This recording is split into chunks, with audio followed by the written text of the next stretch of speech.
Eles usaram esse daqui, é um derretedor de cera a vapor. Esse derretedor, isso ainda é a borra da cera que ficou, sujeira, né? E aí, coloca a água aqui, nessa parte aqui, viu? Isso aqui é da tarraxa, tem um caninho aqui.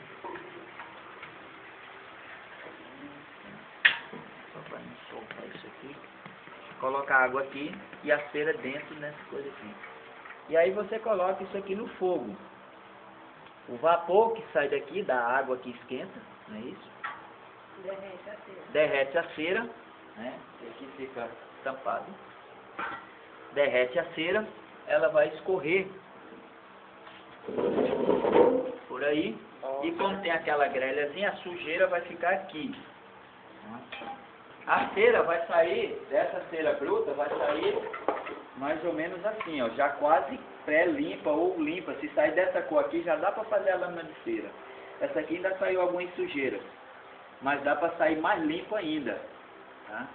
Então, saindo dessa forma aqui, aí, apostila, aí você vai pegar essa cera, colocar no cilindro,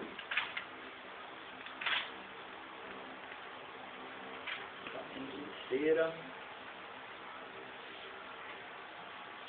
derretedor, cilindro laminador. Aí o cilindro laminador é esse equipamento aqui. Ele vai fazer a lâmina de cera lisa. Então você vai pegar essa cera, ele tem dois compartimentos. Tem um onde você coloca a cera e o outro você coloca a água. Também energia. Você liga a energia, esquenta a água, igual esse aqui, o derretedor. A água esquenta a cera que está no compartimento de dentro.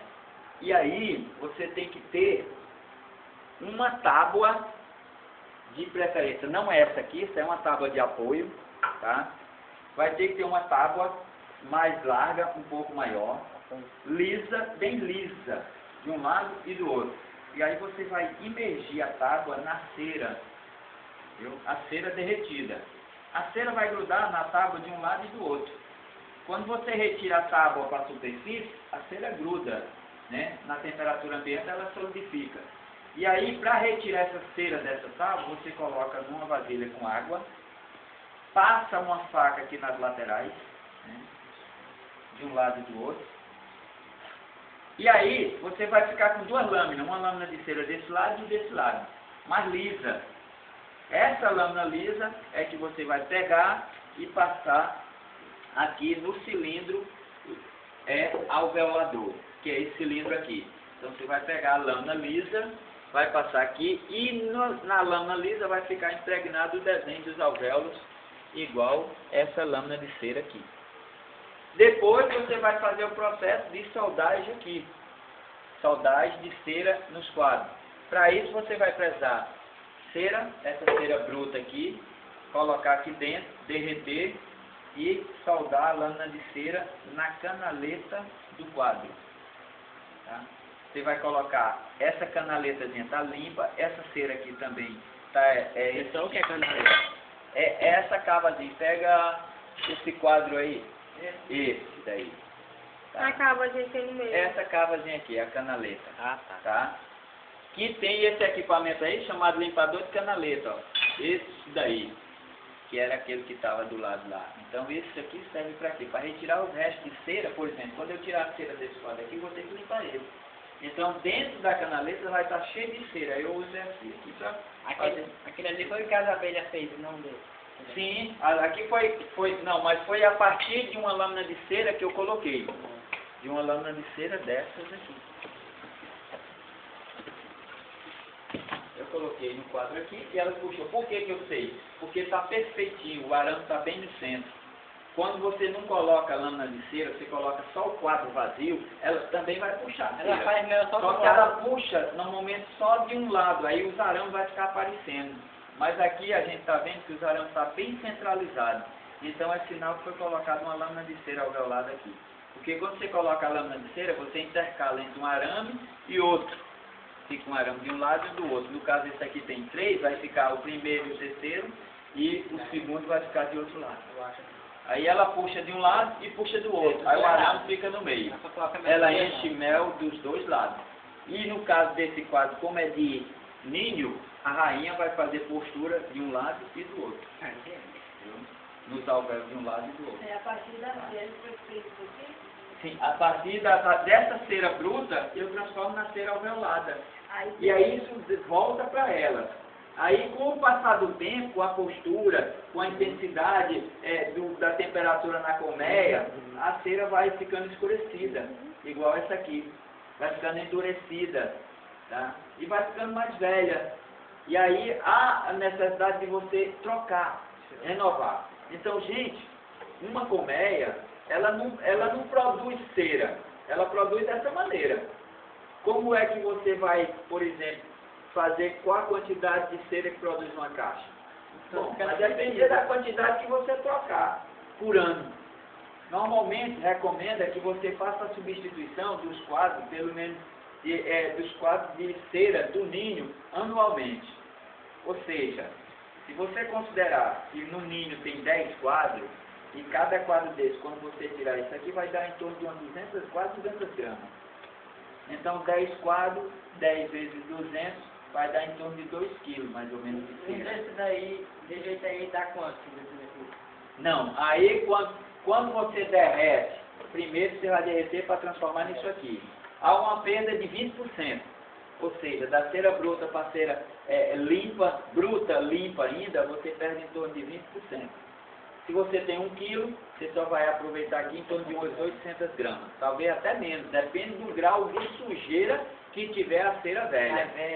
Mais velho, mais sujo, com resíduo de pólen, resíduo de cria, aí o aproveitamento talvez seja menos. Eu preciso que não vai ter trabalho, você vai falar.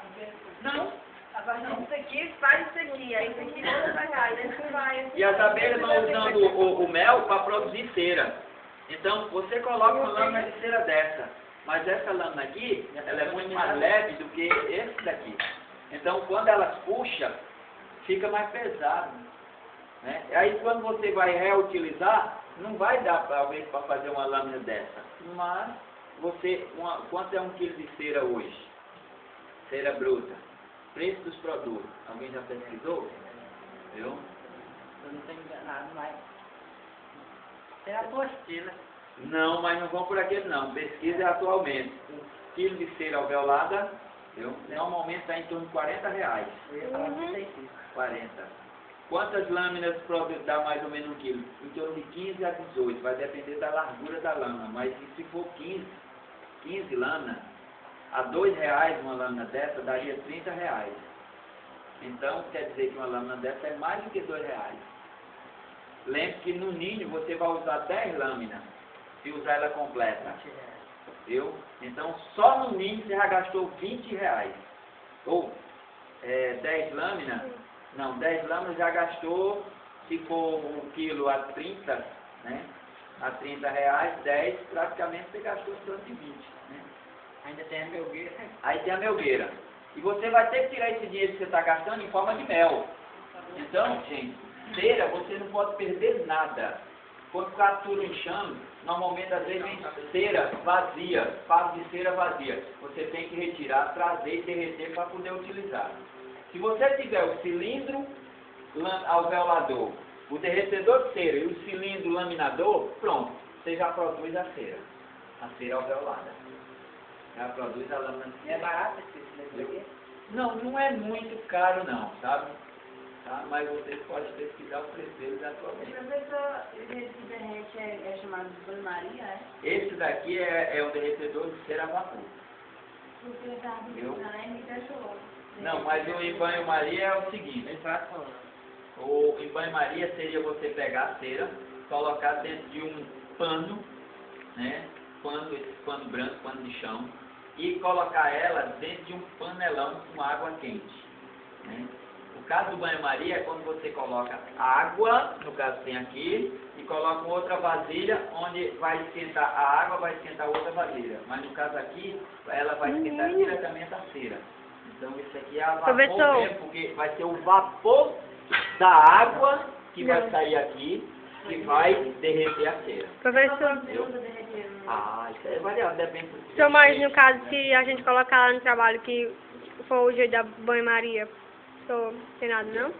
derretimento de cera, também é uma das formas de derretimento. Mas não tem nada não, né? Viu? Se for desse equipamento aqui, tem, porque ele é a vapor. Bota os dois.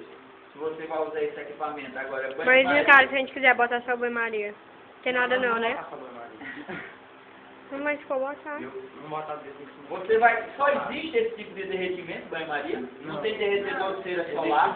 Tem solar de Foi. coco. Então você vai botar derretedor de cera solar, banho-maria. Existe o saco também. Não. Saco. Esse de saco, você pega a cera, coloca dentro do saco e coloca esse saco dentro de uma panela com água quente. Com água, né? Aí No esquenta a água. cera seria esse negócio aí, é? Tudo isso aqui, faz de cera velha, retira e despedaça ela. Aí a cera, ela vai sair pelos poros do pano. E a sujeira vai ficar no pano. A cera vai subir para a superfície da água dentro do saco. Entendeu? É chamado saco de aminhais. Você deve ter ouvido essa palavra, talvez. E aí a cera vai subir para a superfície da água. Depois você com uma colher retira e coloca dentro de uma vasilha, como você queira moldar o tamanho dela. Entendeu? Então, essas são as formas de você derreter. Tem o derretedor solar, tem a vapor, tem esse derretedor em forma de... para purificar a cera, viu? Para limpar. Tá? Essa borra que fica aqui, ela ainda pode ser usada para misturar com a maravalha para fazer fumaça para as abelhas. Porque ela produz um cheiro mais agradável, porque é resíduo de cera isso aí. Então, ela ainda tem o cheiro da essência da planta de onde foi colhido o mel que foi transformado em cera. Bom, feito isso aqui, aí você vai colocar, né, fazer o processo de soldagem. Então é interessante que vocês levem esses equipamentos para mostrar que tem que colocar essa cera bruta aqui, derreter. Se vocês quiserem, vocês podem. Quando é que vão fazer o de cera? Dia 9. Para o outro, vocês podem até chegar aí qualquer dia desses aí, de folga aí, sexta-feira que eles estão só de cara para cima mesmo, não faz nada, nem vem para as aulas de monitoria. Oportunidade que não é nenhuma. Até agora não, mas nós temos que vir. Pois é, bom mesmo, né? Vão estar reprovados no final do ano e não sabem nem por quê. E aí, vocês podem vir, me pegam comigo a chave, pega alguns quadros desses aqui, se quiser derreter, ou então para fazer o processo de soldagem. Pega uns 2, 3 quadros daqueles que tem ali naquelas caixas. Tem um monte de caixa ali, naquela casinha. E tem alguns tem um enxame de abelhão. Eu vou levar aqui depois de quinta-feira, que o grupo do subsequente vai dar aula, aí depois vai mostrar lá. Elas vêm lá sozinhas lá. Entrou lá sozinho. Pode ficar no lugar sem as que as acham. Resto de cera. Lá tem um monte de quadros que eu tirei dos enxames que foram embora. Aí vem com favos assim, ó. Aí o cheiro de resto de cera, de pólen, algum resíduo de mel, veio nas caixas. Aí chamou a atenção. Lá de pólen, aí foi como uma caixa isca. Isso aqui é própolis, ó. Onde é os locais onde normalmente elas grudam com própolis. Essa coisa envelhecida aqui, ó. Eu já vi passar na televisão, a própolis vermelha, só dá ela no Nordeste, de uma planta que tem ela. Hoje fugiu. Uma certa planta. Só por causa da planta que tem ela. Assim como o alecrim do campo fornece a própolis verde na região de Minas Gerais. Tainara? Então, quando você coloca alguns apicultores, gente, por questão de economia e por questão de dinheiro mesmo que às vezes não tem, eles colocam apenas uma guia de cera. O que é a guia de cera? Aqui é a lâmina completa, praticamente. Porque se ele não colocar, as abelhas puxam do mesmo jeito. Só que vai levar mais tempo e vai gastar mais mel. Mais tempo. Então, alguns apicultores, por questão de economia, ele coloca uma tirazinha de cera que vai até o primeiro arame. O restante deixa por conta das abelhas puxar. Entendeu? É apenas questão de economia. Se o apicultor puder, o ideal é que ele coloque a lâmina de cera completa. Mas é que tá, como você falou, 10 lâminas de cera aqui, mais 5 na melgueira, já vai 30, 40 reais só numa caixa. No mínimo uma melgueira. Se ele usar 2 melgueiras, já vai usar mais 5 lâminas, porque 5 lâminas dessa dá por 10 quadros de melgueira. Você corta no meio e dá para cada quadro. Colocando isso, elas vão, em 1, 2 dias, dependendo do enxame, elas já puxam esse alvéolo aqui. E aí já vão depositar mel, ou nudo de melgueira, e a rainha vai fazer postura do oito de ninho. E essa é a separação. Mel na melgueira cria no ninho. E escolhe. Então, o único equipamento que eu tenho ele aqui, no momento, é o cilindro laminador, que faz a lâmina lisa. Mas eu tenho ele aqui, eu acho que foi o seu marido que pegou para poder dar aula com o Pronatec. Oi. Boa tarde. Então, basicamente, de cera,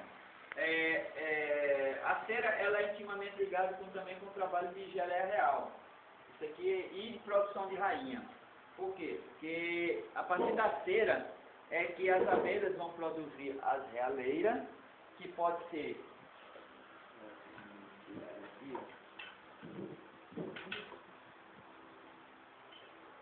as realeiras, elas normalmente para a produção de rainha, na colmeia, elas são de cera. Mas existe um método de produção de rainha ou de geleia real, chamado método Olito, que usa cúpulas de plástico, cúpulas artificiais. São essas aqui, amarelinha, que pode ser azul, branca, tem outras cores também. Isso aqui é um quadro porta-cúpula, e isso aqui a gente chama de sarrafo, né? E aqui são chamadas de cúpulas de acrílico, cúpulas de plástico, que vai imitar uma realeira. Como imitar? Porque é o seguinte, a realeira é o local onde a rainha nasce. Então ela é uma casa, um alvéolo especial, maior, mais comprido. E para produzir geleia real ou produzir rainha, você pode fazer da seguinte maneira. Uma, eliminando a rainha da colmeia, que é o método de colmeia órfã. O método de puxada natural é quando o enxame mesmo puxa as realeiras na colmeia para se dividir naturalmente, né? E aí elas alimentam as larvas e produzem as realeiras e formam novas rainhas. O método de colmeia órfã, você elimina a rainha e aí elas vão passar a alimentar as larvas novas para poder produzir uma nova rainha para tomar conta do enxame. E tem esse método aqui, chamado método Olito, né? Que é um método onde você usa cúpulas de acrílico e pode ser usado cúpulas de cera. Pega a cera, desse jeito aí, faz um bastão arredondadinho de madeira e aí você vai imergir esse bastão na cera líquida para poder fazer as cúpulas de cera. Se você usar essas cúpulas de plástico, você vai ter que dar um banho nelas com cera, por dentro e por fora, para que elas fiquem com o cheiro da cera. Porque se você botar uma cúpula dessa, colocar uma gota de geleia real aqui dentro e colocar uma larva aqui dentro, as abelhas nem olham para isso. Ela não trabalha com plástico, ela trabalha com cera, né? Então você tenta enganar as abelhas, dando um banho nessa cúpulazinha de plástico com cera, coloca uma gotinha de geleia real, vai no apiário, traz um quadro com crias bem jovens, bem novas, com uma pinça muito pequena, retira aquelas larvas novas e vai colocando uma a uma em cada cúpulazinha dessa, que já deve ter uma gota de geleia real. Se você colocar também a larvinha aqui no seco, ela vai morrer, porque ela se alimenta de geleia real. Então você coloca uma gotinha e aí vai depositando as larvinhas aqui dentro. Normalmente você usa 20 em cada um, dá 40. E aí depois você leva esse quadro para a colmeia, que deve estar sem rainha ou com a rainha presa no ninho, com uma tela excluidora de rainha. E aí no sobreninho você pode colocar esse quadro dessa maneira, quadro porta-cúpula, né? Onde elas vão alimentar essas larvinhas que estão aqui dentro, as que forem aceitas, e vão puxar a realeira completamente. Tem que prestar atenção quando ela nascer, se nascer uma, mata o resto. Sim, quando você vai produzir rainha, aí é o seguinte, Separado. você calcula que 3 dias ela passou na fase de ovo, mais 1 a 2 dias na fase de larva, que a larvinha que você usa para enxertia, ela é do tamanho da ponta de um alfinete. Então ela é muito pequena. Larvas grandes, elas não são mais alimentadas com geleia real. Então só larvinha minúscula mesmo, ela é alimentada com geleia real. Então se você contar, o ciclo da rainha é 3 dias na fase de ovo e 5,5 na fase de larva. Sendo que só larvas com menos de 3 dias pode ser usada para criar uma nova rainha. Então considere 1 a 2 dias na fase de larva, vai dar 5 dias. Na colmeia, quando você bota esse quadro e for produzir rainha, você deixa passar 10 dias. Aí você vai lá, recolhe o quadro, vê as realeiras que foram aceitas, retira esse quadro para o laboratório, retira essas realeiras, coloca nos frascos e coloca numa estufa para a rainha nascer na estufa. Professor, mas no caso, Sim, não cada um cai separado. não de cabeça Cai não. fácil? Ela fica presa na gotinha de geleia real que está lá dentro. Entendeu? E ela está banhada com cera também. A gente pode fazer ela para poder vender, né? Sim, sim. É caro. Então esse é o método para produzir rainha e para produzir geleia real. Quando você vai produzir a geleia real, você interrompe o processo. Com 1, 2 dias, você já vai lá e recolhe, que é a quantidade máxima de geleia real que ela deposita é até 72 horas, até 3 dias. Depois daí ela não deposita mais geleia real não. Então você tem que recolher em menos de 3 dias essa, se você for produzir geleia real. Em 10 dias, se você for produzir rainha. Basicamente, esse é o método, um dos métodos de produção de rainha e de geleia real. Bom, sobre a cera, vocês, aquela parte inicial de conceito, definição, característica, utilidade, eu procuro pesquisar alguma coisa sobre cera branqueada, para que serve, quais os tipos de cera, além da cera de abelha, tem outros tipos de cera na natureza? Cera vegetal, tem? Cera mineral, tem? Para que serve essa cera, no caso a cera de abelha? Vocês vão se prender a cera de abelha, mas vocês têm que abranger todo tipo de assunto relacionado à parte de cera. Né? Essa cera pode ser adulterada? Não. Viu? Será? Hoje em dia existe ladrão para tudo, né? Existe para tudo. O nego não adultera o mel com xarope de açúcar? Onde a cera usada para limpar A cera pode ser adulterada sim. Agora, o que você usa para adulterar a cera? Procure pesquisar. Algum foi a barata. Onde a cera era usada para modificar os cadáveres, não era? Alguma coisa A barata. própolis. A cera, a mistura é porque a própolis ela tem 30% de cera na composição da própolis. Quando o pessoal da própolis for falar, vocês vão ver que a composição da própolis é 55% de resina e óleo, 30% de cera, em torno de 5 a 10% de pólen. né, professor? Aí eles misturam.